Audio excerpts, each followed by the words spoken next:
هاي، أنا ماي. أنا عندي حكاية صغيرة أنا عايزة أحكيها لكم بمناسبة الكريسماس. من كام سنة كده وأنا صغيرة، أصغر من كده شوية يعني، كان فاضل كام يوم على الكريسماس وبابا وماما حطوا الهدايا بتاعتي تحت الشجرة، وأنا كنت هموت وأعرف إيه هي الهدايا.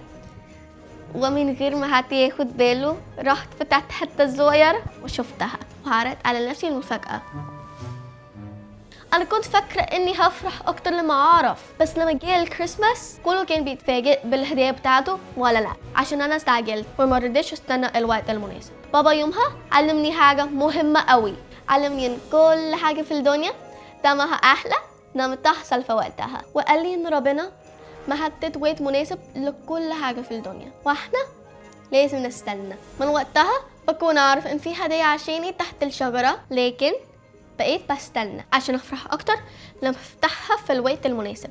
انا مش عارفه انت مستني ايه من ربنا او بتصلي عشان ايه، لكن عارفه ان كلنا بنستعجل. عشان كده انا عايزه اقول لك حاجه، ربنا كده كده جايب لك هديه، بس لما تاخدها في وقتها هتفرح اكتر بكتير قوي. فبلاش تستعجل واستنى وقت ربنا. وكل سنه وانت طيب.